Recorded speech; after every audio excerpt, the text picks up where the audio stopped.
Hi friends, welcome to my YouTube channel. இந்த வீடியோவில் எப்படி எஸ்எஸ்டி இன்ஸ்டால் செஞ்சு அதை க்ளோனிங் செய்கிறதுன்னு பார்க்கலாம். இப்போ நம்ம டாஸ்க் மேனேஜர் ஓப்பன் பண்ணால் நம்மளோட டிஸ்க் வந்து 100% யூசேஜில் இருக்குது. இது எதனாலன்னா ஹார்ட் டிஸ்கோட ரீடிங் அண்ட் ரைட்டிங் ஸ்பீடு வந்து ரொம்ப கம்மியாக இருக்கிறதுனால தான் இந்த மாதிரி 100% டிஸ்க் யூசேஜ்னு காட்டுது. ஸோ நம்ம வந்து நம்ம லேப்டாப்புக்கு அடிஷ்னலாக ஒரு எஸ்எஸ்டியை வந்து இன்ஸ்டால் பண்ண போகிறோம். அதுக்கு நம்ம இப்போ க்ருஷியலோட எஸ்எஸ்டி வந்து அமேசானில் ஆர்டர் பண்ணி வாங்கியிருக்கோம். இது வந்து நம்ம ஹார்ட் டிஸ்கை விட 2 மடங்கு ரீட் அண்ட் ரைட் ஸ்பீடு அதிகமாக இருக்கும். இது கூடவே நமக்கு வந்து அடிஷ்னலாக ஒரு கேடி கேஸ் வேணும். இது எதுக்குன்னா நம்மளோட எஸ்எஸ்டியை வந்து இதுக்குள்ளே போட்டு நம்மளோட சிடி டிரைவ் போர்ட்டில் நம்ம இன்ஸ்டால் பண்ண போகிறோம். எஸ்எஸ்டியை வந்து இதுக்குள்ளே இன்சர்ட் பண்ணிவிட்டு கரெக்டாக அந்த போர்ட்டில் வச்சு இன்சர்ட் பண்ணுங்கள். இது கூடவே ஸ்க்ரூவும் சின்னதாக ஒரு ஸ்க்ரூ ட்ரைவர் கொடுத்துருப்பாங்க. அதை வச்சு நம்ம ஸ்க்ரூவை போட்டுக்கலாம். நம்ம சேனலை சப்ஸ்கிரைப் பண்ணிக்கோங்க, லைக் பண்ணுங்கள். இப்போ நம்ம எல்லா ஸ்க்ரூவையும் நல்லா டைட் பண்ணிக்கலாம்.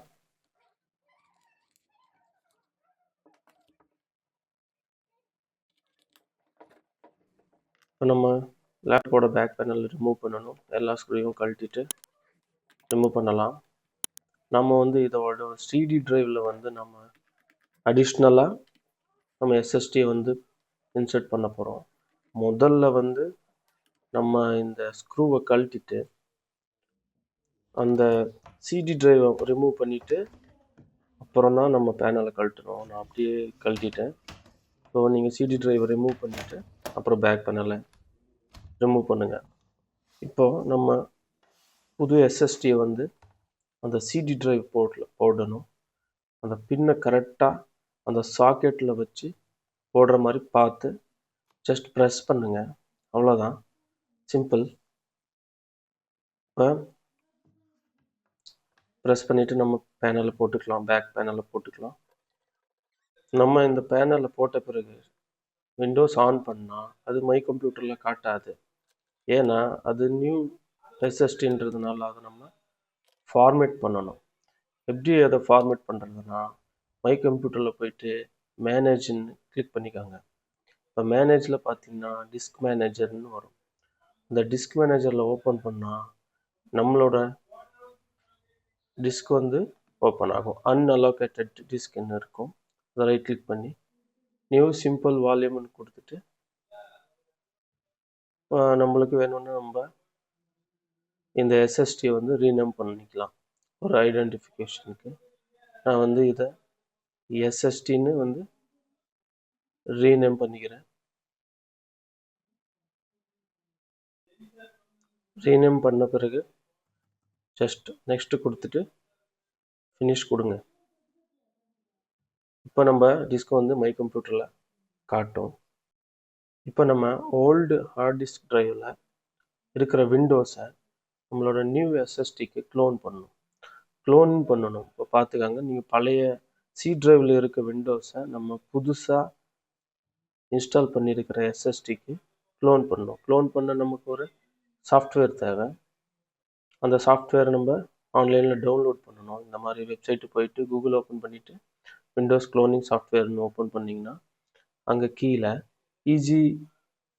EasyUEFIன்னு ஒரு வெப்சைட் இருக்கும். அதில் போயிட்டிங்கன்னா ஆஸ்லியோ அப்படின்ற ஒரு சாஃப்ட்வேர் இருக்குது. அந்த சாஃப்ட்வேரை டவுன்லோட் பண்ணிக்கோங்க. ஃப்ரீ தான். டவுன்லோட் பண்ணிவிட்டு இன்ஸ்டால் பண்ணிவிட்டு ஓப்பன் பண்ணி இன்ஸ்டால் பண்ணிக்கலாம். நம்ம இந்த க்ளோனிங் பண்ணுறதுக்கு முன்னாடி நம்மளோட விண்டோஸ் எந்த டிரைவில் இன்ஸ்டால் ஆகிருக்குதுன்னு முதல்ல பார்த்துக்கணும். இப்போ இந்த சாஃப்ட்வேர் இன்ஸ்டால் ஆகிருச்சு. இன்ஸ்டால் ஆனதை ஓப்பன் பண்ணிக்கலாம்.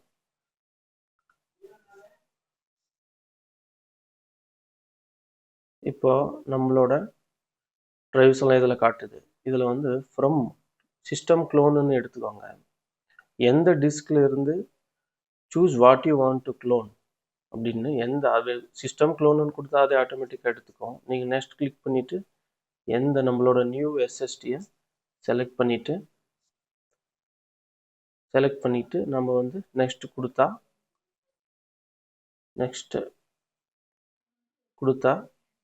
இந்த மாதிரி ஓப்பன் ஆகும்.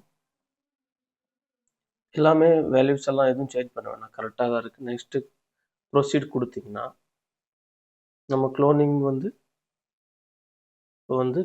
வந்து ஸ்டார்ட் ஆகும். ஆல் த டாட்டா இது வந்து ஒன்றும் எஸ் கொடுத்துக்கோங்க. எஸ்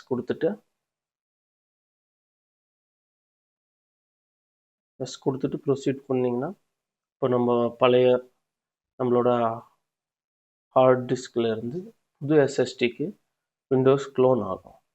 இது கிட்டத்தட்ட ஒரு டைம் ஆகும். க்ளோன் ஆக ரொம்ப டைம் எடுத்துக்கும். பொறுமையாக வெயிட் பண்ணலாம். என்னோட சிஸ்டமில் கிட்டத்தட்ட ஒரு 2 மணி நேரம் பக்கமாக எடுத்துச்சு. உங்கள் சிஸ்டம் பொறுத்து தான் அது க்ளோனிங் ஆகும்.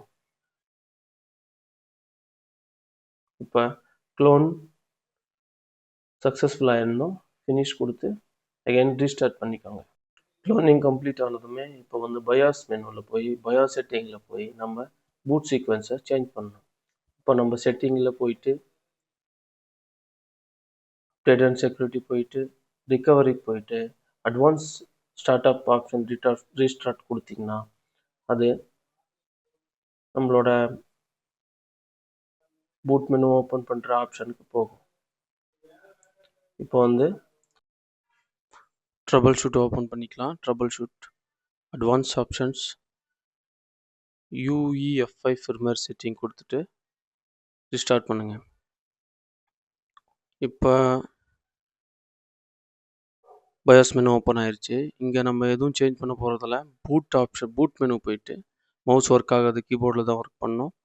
பூட் ஆப்ஷன் போயிட்டு இங்கே பாருங்கள், கான்ஃபிகரேஷன், செக்யூரிட்டி அந்த மாதிரி இருக்குது. பூட் ஆப்ஷன் போயிட்டு இப்போ நம்ம விண்டோஸ் பூட் மேனேஜரில் பூட் சீக்வன்ஸை சேஞ்ச் பண்ணணும். எப்படிங்க பாருங்கள், விண்டோஸ் பூட் மேனேஜர் இருக்கா, விண்டோஸ் அதில் நம்மளோட 2 ஹார்ட் டிஸ்க்குமே காட்டுது. அந்த ST அப்படிங்கிறது பழசு, CTங்கிறது வந்து நம்மளோட புது SSD.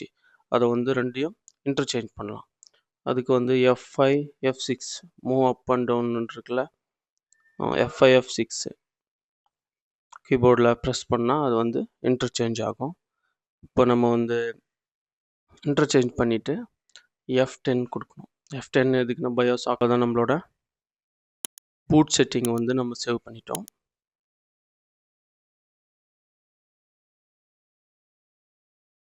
இப்போ நம்ம லேப்டாப் வந்து சீக்கிரமாக ஸ்டார்ட் ஆகும்.